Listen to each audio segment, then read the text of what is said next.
NATO Chief Mark Rutte is in Washington meeting with President Trump and Secretary of State Marco Rubio. He's here to, if he can, that's a big if, smooth things over with the president, who has been very critical in recent days about NATO because he's frustrated the alliance, its member nations, did not offer support to the war that the president, along with Israel, launched against Iran. Earlier, I spoke with Ivo Daalder, former ambassador to NATO, about the state of things. Mr. Ambassador, as you're no doubt aware, the White House press secretary read a quote from President Trump today at the briefing, and it went something like this: NATO was tested and NATO has failed.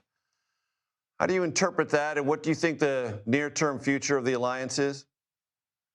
You know, NATO was tested once on September 11, when the next day it invoked Article 5 for the first and only time of NATO history to come to the aid of the country that was attacked, which was the United States. NATO was tested by deploying thousands, tens of thousands of troops to Afghanistan. Not one single NATO country thought that was important for their security. They thought it was important for American security. They weren't tested in this case of Iran for a very simple reason. They weren't asked to be part of it. They weren't consulted on whether this is the right thing to do. They would have told the president, if they had been consulted, that this was the wrong war at the wrong time. And oh, by the way, it was illegal under international law. So the whole idea that NATO was tested and failed to test, that may be something that the president believes is just not something that NATO is about or NATO believes. Mr. Ambassador, the administration hasn't made this argument directly, but it's made it by implication that Iran, for 47 years, essentially since their revolution in 1979, has exported terrorism in the region, and it has touched Europe with acts of terrorism. And that should be a concern of NATO. And NATO, therefore, had an obligation, once the United States decided to end or sufficiently degrade that threat to the region and to Europe, it should have joined in. How do you evaluate? Like I said, that's not a direct line of argumentation, but it's implied.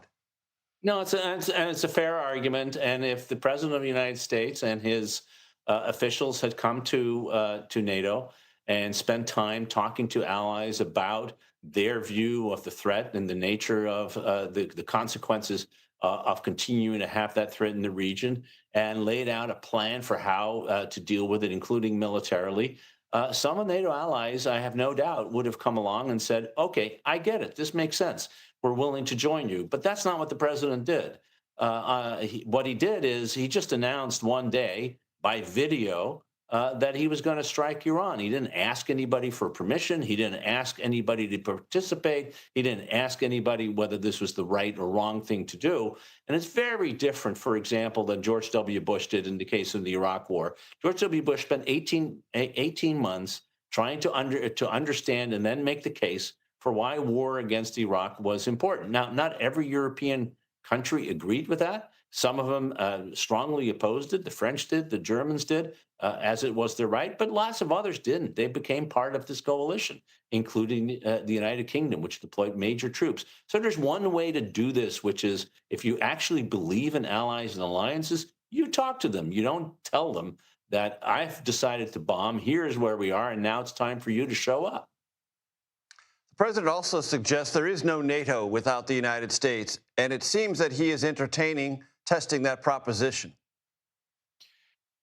I mean, NATO would be very different without the United States. We in the United States build up NATO to put ourselves at the center of that organization. I've described it sort of, we're the skeleton of the body that is NATO. We're central to it. It's what we wanted. We wanted to control what was going on. We didn't want our European allies to be able to act independently of ours in major military operations. Frankly, neither did they do. So in that sense, the president is right. NATO is critically reliant on the United States.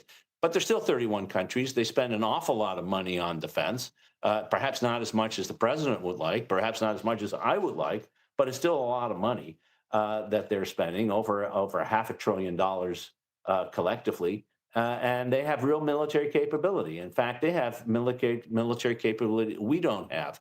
One of the issues that I'm sure will come up soon is the question of, will the Europeans send minesweepers into the Gulf? Because guess what? We got rid of our minesweepers, in part because we could rely on our allies to do that. So that's the kind of way you deal with allies. You talk to them, you work with them.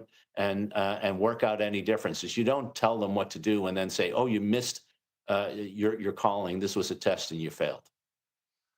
And Mr. Ambassador, while I have you, the Wall Street Journal, and I was just told this, is reporting that the president is seriously considering some kind of punishment or penalties for NATO countries that did not come to the United States assistance in this war against Iran. That's just breaking news from the Wall Street Journal. I'm giving to you just as I've heard it. Any reaction? Yeah, this has been around for a while, sort of this pay to play kind of idea. This idea that if you don't do what we tell you to do, we won't defend you or we won't put troops in there.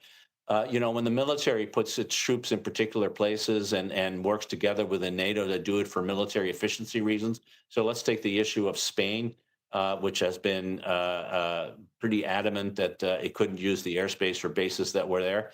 Well, maybe you want to redeploy the destroyers that we have in Spain and put them in Greece. Maybe that helps, but you'd have to rebuild the entire infrastructure. You'd have to pay for building that infrastructure. Costs a lot of money. Maybe that's what the 1.5 trillion dollars that the president wants to have for defense is going to be about. But frankly, it doesn't make a lot of sense to spend taxpayer money to redeploy forces that are going to be in no different position than they are today. Former NATO Ambassador Ivo Daalder, I appreciate the time, sir. Thank you very much. My pleasure.